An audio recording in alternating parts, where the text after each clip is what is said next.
بسم اللہ الرحمن الرحیم۔ السلام علیکم۔ لبنان کا سب سے مالدار آدمی ایمیل البستانی تھا۔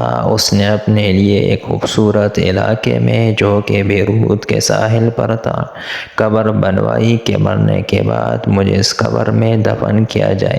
اس کے پاس اپنا ذاتی جہاز تھا اور جب دھماکہ ہوا تو وہ جہاز سمیت سمندر میں ڈوب گیا۔ لاکھوں ڈالر خرچ کرنے کے بعد اس کے جہاز کا پتہ تو چل گیا لیکن لاش نہیں ملی جسے اس قبر میں دفن کیا جائے جو اس نے اپنے لیے بنوائی تھی۔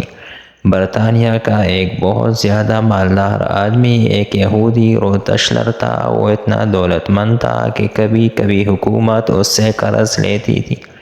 اس نے اپنے عظیم الشان محل میں ایک کمرہ اپنی دولت رکھنے کے لیے مختص کیا تھا جو کہ ہر وقت سیم و زر سے بھرا رہتا تھا۔ ایک دفعہ وہ اس کمرے میں داخل ہوا اور غلطی سے دروازہ بند ہو گیا۔ دروازہ صرف باہر سے کھل سکتا تھا، اندر سے نہیں۔ اس نے زور زور سے چیخ و پکار شروع کی لیکن محل بڑا ہونے کی وجہ سے کسی نے اس کی آواز نہ سنی۔ اس کی عادت تھی کہ وہ کبھی کبھی بغیر کسی کو بتائے کئی ہفتے گھر سے غائب رہتا تھا۔ جب وہ کسی کو نظر نہ آیا تو گھر والوں نے سوچا کہ حسب عادت کہیں گیا ہوگا۔ وہ برابر چیختا رہا یہاں تک کہ اسے سخت بھوک اور پیاس لگی۔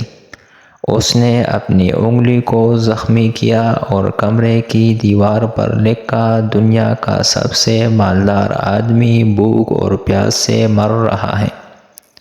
اس کی لاش کئی ہفتے بعد دریافت ہوئی۔ یہ پیغام ہے ان لوگوں کے لیے جو سمجھتے ہیں کہ مال اور دولت ہی ہر مشکل کا حل ہے اور دنیا کی ہر ضرورت اس سے پوری کی جا سکتی ہے۔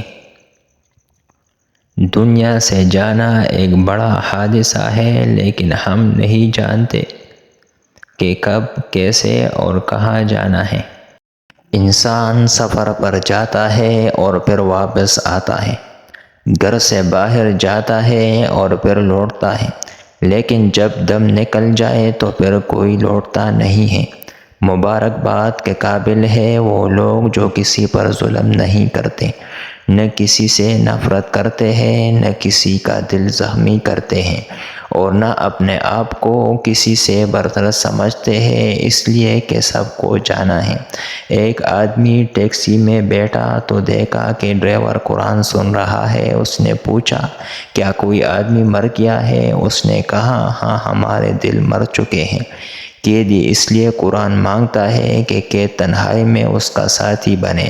مریض ہسپتال میں اس لیے قرآن مانگتا ہے تاکہ اللہ اس کے مرض کو دور کرے، اور مردہ قبر میں تمنا کرے گا، کاش میں قرآن پڑھتا تو آج قبر میں میرا غمخوار ہوتا۔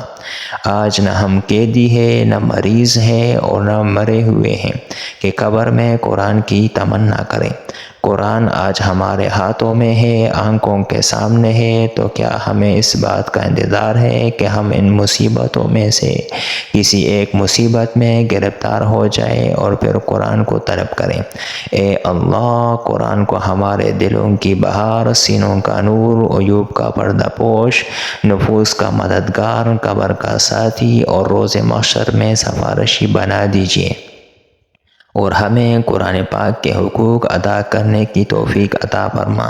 اے ہمارے رب، ہمیں قرآن پاک پر ایمان لانے، پڑھنے اور اس کی زبان سیکھنے اور سمجھنے اور عمل کرنے اور دوسروں تک پہنچانے کی توفیق عطا فرما۔ آمین ثم آمین یا رب العالمین۔